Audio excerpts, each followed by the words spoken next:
সকলের যেন আনন্দ আর ধরেছে না, সকলকে সঙ্গে নিয়ে একত্রিত হয়। আজ গৌর হরি আমার কি করেছে, আরে বাহু তুলে গোড়া চাঁদ করে হরি ধ্বনি, বাহু তুলে গোড়া চাঁদ করে হরি ধ্বনি, বাহু তুলে গোড়া চাঁদ করে হরি ধ্বনি, বাহু তুলে গোড়া চাঁদ করে হরি ধ্বনি।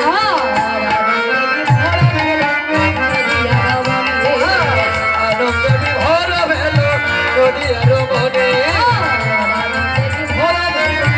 নদীয়ার মনে, আনন্দে বিভোর ভেল নদীর তারাই তরমণি, তারাই তরমণি,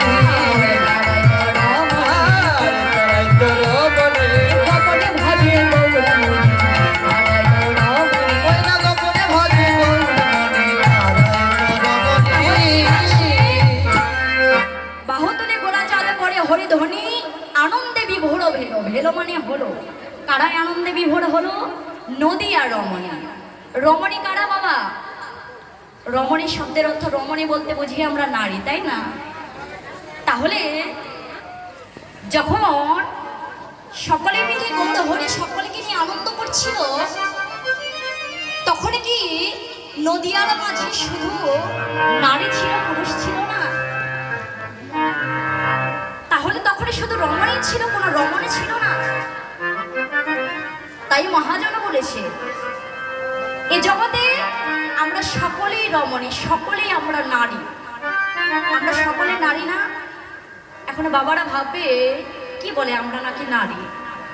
এই জাগতিক জগতে শুধু আপনারা আমরা না, এই জাগতিক জগতে যারা যারা রয়েছে আমরা সকলেই নারী। পুরুষ বলতে কেবলমাত্র একজন, তিনি হলেন অনাদি রাধে প্রাণ গোবিন্দ। তাহলে এবার বলুন কেমন করে আমরা নারী হলাম?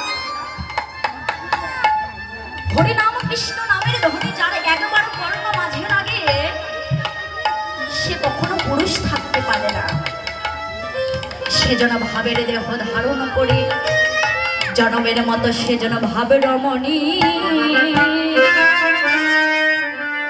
ওরে হয়ে যাই রে সেজন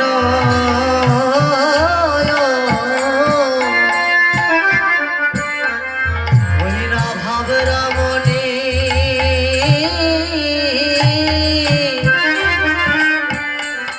ওরে হয়ে যায় রে,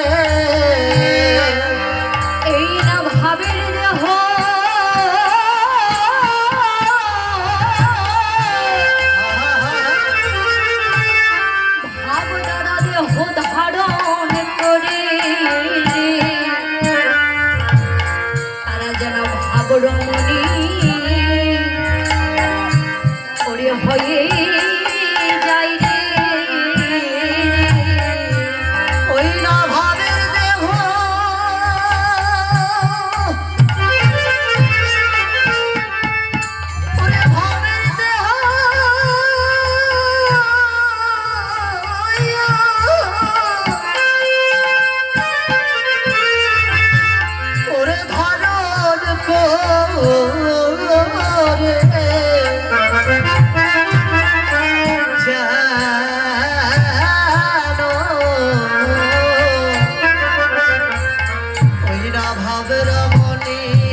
হতে পারে না।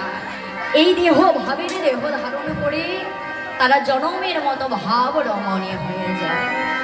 তাই আজ মহাজন বলেছেন কি, বাসুদেব ঘোষ কহে মনের হরিষে, গোষ্ঠ লীলা গোড়া ছাদ করিলা প্রকাশ, বাঞ্ছা কল্পতর ভস্য কৃপা সিন্ধু নিভয় বাচ, পতিতান পাবন ভয়, গোষ্ঠ রে ভয়